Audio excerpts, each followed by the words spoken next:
Qué gusto, Cris. Muchísimas gracias. ¿Me escuchan bien? Adelante. Bien, antes que nada agradecer este extraordinario esfuerzo de las asociaciones por reunirnos a personas de toda Latinoamérica y compartir pues muchos ángulos. Han sido excelentes las presentaciones y han sido muy diferentes y esta también lo va a hacer y le va a añadir un ángulo interesante al trabajo. Vamos a empezar. Bien, lo primero que me voy rápido porque la dinámica es importante y quiero dejar espacio para la mayoría de las preguntas posibles. ¿Qué estamos viviendo? Estamos viviendo en Latinoamérica y en el mundo una concentración de la riqueza. Desde 1995, las personas que están en el 1% de la pirámide han capturado más de 20 veces el valor global, mientras que los que están hasta abajo solo han tenido el 50% el 50% ha tenido ese ingreso. Entonces tenemos una concentración de la riqueza que nos trae una crisis del neoliberalismo acentuado enormemente por la pandemia. Esto es por un lado. Y por el otro, enorme que veíamos ahora con todas las innovaciones y el mundo de ciencia ficción que ya estamos viviendo, y uno muy concreto es esta expansión en el acceso a Internet, que lo que hace es que más personas que antes solo tenían una fuente de información, multiplican sus fuentes de información y tienen acceso a mucho. Entonces tenemos una concentración de la riqueza, pero por otro lado una expansión enorme al acceso a la información. ¿Y qué pasa?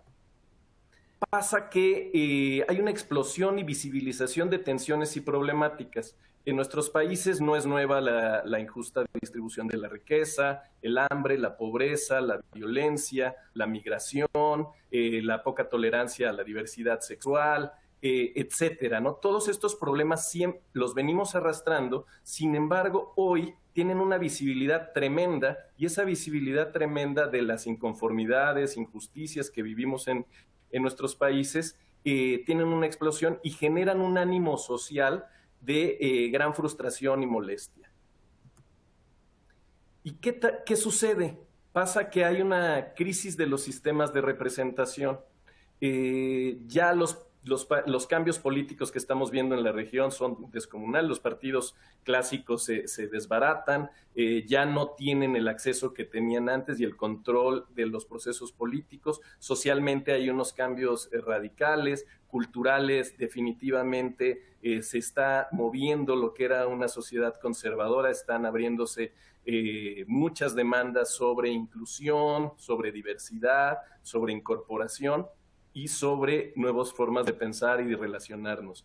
Religiosos, antes, por ejemplo, en México, el predominio de la Iglesia Católica era casi idéntico, es decir, el 100%, y ahora las iglesias evangélicas han crecido enormemente en cuestión de unos pocos años, así como también crecen las personas no adscritas a ninguna religión en específico. Académicos, los académicos son cuestionados sobre la productividad, sentido y aplicación de su quehacer, y muy especialmente, y esto es fundamental, a nosotros que vivimos en el ecosistema de los servicios de mercadotecnia y comunicación, entender que hay una crisis profunda en los sistemas de representación en el valor de los medios de comunicación.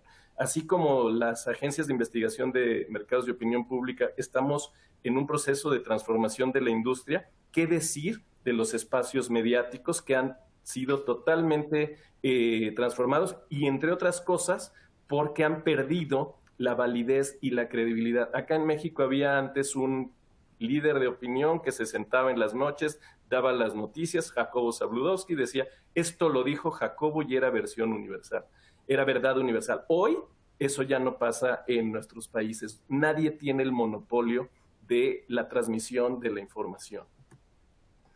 Y esto, para términos de opinión pública, esta ponencia va en la perspectiva de poner al consumidor en el centro, sí, pero también al ciudadano en el centro.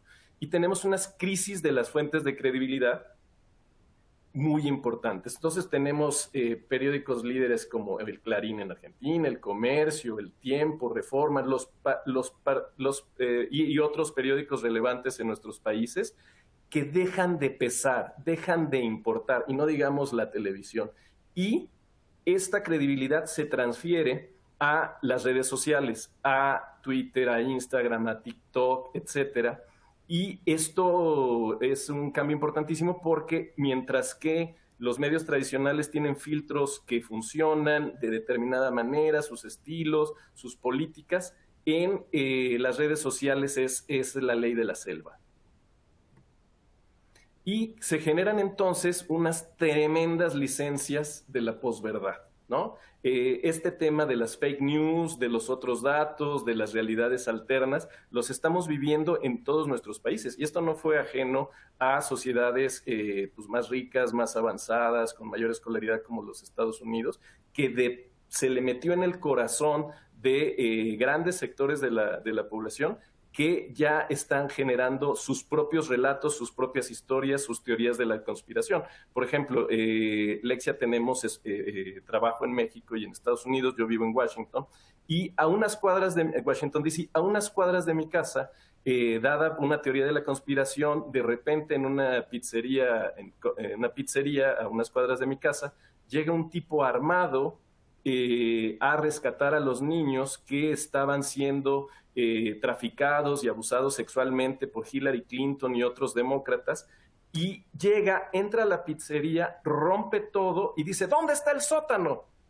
No hay sótano, ¿no? Entonces, esto llega a niveles, y es uno de las múltiples historias de posverdad. Otra posverdad tremenda es la que, si ustedes siguen a detalle lo que está sucediendo en Rusia, pues Rusia están viendo una película absolutamente distinta de lo que pasa en la realidad en esto con el conflicto de Ucrania. Entonces, estas licencias de la posverdad empiezan a quitarle el piso a las personas y generan muchos problemas.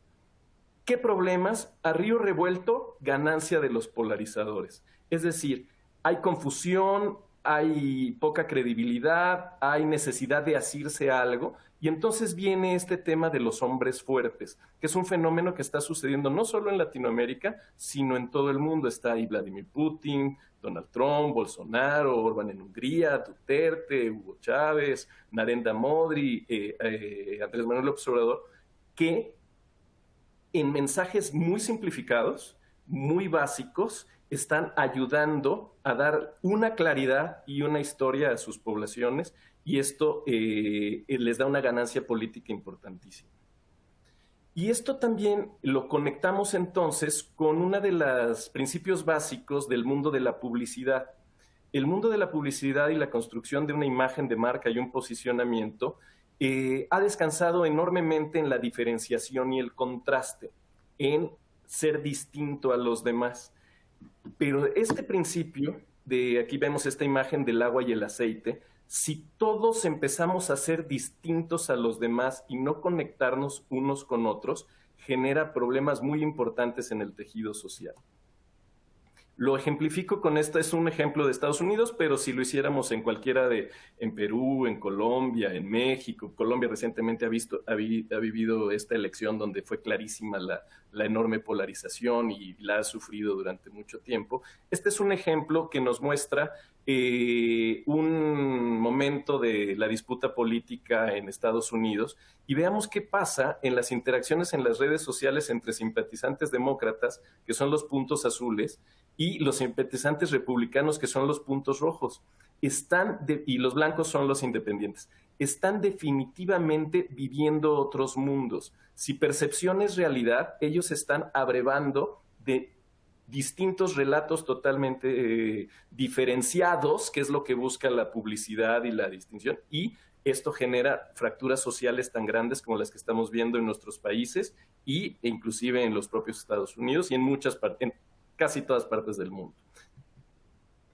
Entonces, tenemos que esta diferenciación al máximo, genera fracturas en las familias, en las ciudades, en los entornos políticos, y esas fracturas lo único que están haciendo es como un propio círculo y una espiral descendente hacia el caos, donde se agudizan esas fracturas y viene la violencia, el desencuentro, y esto que comentaba Cris, sobre esta enorme crisis de la escucha que estamos viviendo. No nos estamos escuchando. Si escuchamos a alguien es para ver qué le respondemos para ganarle, en lugar de realmente crear un espacio común de conversación, y el objetivo de esta de esta serie de conferencias del día de hoy es poner en el centro. El centro está dejando de existir. El centro está dejando de ser un espacio donde nos podemos encontrar. Y es lamentablemente aprovechado por los mercenarios de las ansiedades y el resentimiento. Es decir, estas figuras políticas y otras que hemos mencionado y que están allá, triunfan en el presente, pero son corrosivos y generan un estado de ánimo angustiado y confundido. Hay un éxito inicial porque son propuestas simplificadoras. Nosotros que trabajamos en el mundo de la comunicación y la mercadotecnia entendemos el enorme valor de la simplificación y la claridad, tanto en una propuesta de valor como en una entrega de un servicio, como una entrega de un mensaje. Pero a la hora de gobernar y conducir los destinos de un país y sus relaciones con el mundo y con su gente, este tema de la estrechez de pensamiento y la estrechez de posicionamiento tan útil y necesaria en el mundo de las marcas y la publicidad es terrible para la marcha de la democracia y el diálogo entre la gente, ¿no? Entonces tenemos estas marcas que sobreprometen, pero a la mera hora infraentregan y generan mayor frustración que la que había antes. Entonces, ya para finalizar, la pregunta es, ¿cómo salir de la espiral de la polarización? Y aquí unos breves comentarios. Nosotros hemos hecho muchos estudios en Latinoamérica, muchos estudios en México, donde hemos estado en pues, todas las campañas presidenciales, campañas estatales, apoyando a la sociedad civil, causas comunes, etc. Entonces estamos escuchando permanentemente qué está pasando con el ciudadano y sus preocupaciones y sus motivaciones, también en los Estados Unidos. Y estos son 8 insights para una reflexión futura. Lo primero, aprender a escucharnos. Se ha puesto demasiado énfasis en la capacidad de expresarte, decir y hacerte ver y tal. Todo el mundo de los influencers, de la marca personal, etcétera. Pero estamos dejando a un lado el aprender a escucharnos. Importantísimo, potenciar lo que nos une y no lo que nos divide. Esto puede ser útil para una marca de consumo, es desastroso para la comunicación política. 3, fomentar empatía, no antipatía, ¿no? Y todo el gran dilema, y lo vemos entonces, es que el odio a veces vende más que el amor. Y si el odio vende más que el amor en lo político, pues imagínense lo que estamos creando en nuestro entorno, en nuestro humor ciudadano. 4, tenemos que reconocer nuestra enfermedad como condición para sanar. Si no entendemos que estamos teniendo unas sociedades enfermas, fracturadas, contrapuestas entre sí, que descalifican al otro. Por ejemplo, en México se compraron un discurso creado desde el poder de los fifís, personas que están en la parte alta de la sociedad, y los chairos, que son todo lo demás, en una división que es un 20-80, y eso se retroalimenta todo el día, pues lo que se genera es una enfermedad. Por eso el reto es eliminar ustedes y ellos, para ampliar el nosotros. El gran reto desde la comunicación política, no para ganar una elección, sino para gobernar un país, para gobernar un estado, para gobernar un municipio, es ampliar el nosotros. Para ello, el 6º punto es abrirnos al diálogo, a la negociación y a la diferencia. No es, si tú piensas distinto, no eres mi enemigo, no eres mi adversario, no te voy a borrar, no te voy a clausurar. Te voy a escuchar y vamos a construir juntos un país donde cabemos todos. En ese sentido, la clave es incluir, sumar, asociar y articular a las grandes mayorías. Lo que estamos viendo en Latinoamérica ya se ha visto con anticipación en toda Latinoamérica. Todos los movimientos, por un lado, de izquierda, Bolivia, Ecuador, Venezuela en su momento, son un reflejo de esta necesidad importantísima de incorporar a los que siempre estuvieron excluidos. Si no entendemos desde las élites latinoamericanas que lo fundamental es reconocer que no se puede generar países desiguales, acuérdense que Latinoamérica es uno de los países donde hay mayor desigualdad en el mundo, si no entendemos que hay una necesidad de cohesión social a partir de la igualdad, este dicho que se dice en México y probablemente en otras regiones de no seas igualado, ¿no? Es una forma de tratar de sostener un sistema y estratificación social, ¿no? Los estratos de Colombia, los niveles socioeconómicos de México,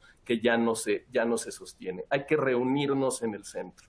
Y es fundamental para ello es superar la crisis de la escucha, donde, por ejemplo, todo el ámbito de la investigación cualitativa, por definición, es un espacio para escuchar. No así las encuestas por su propia naturaleza no generan comprensión del discurso social.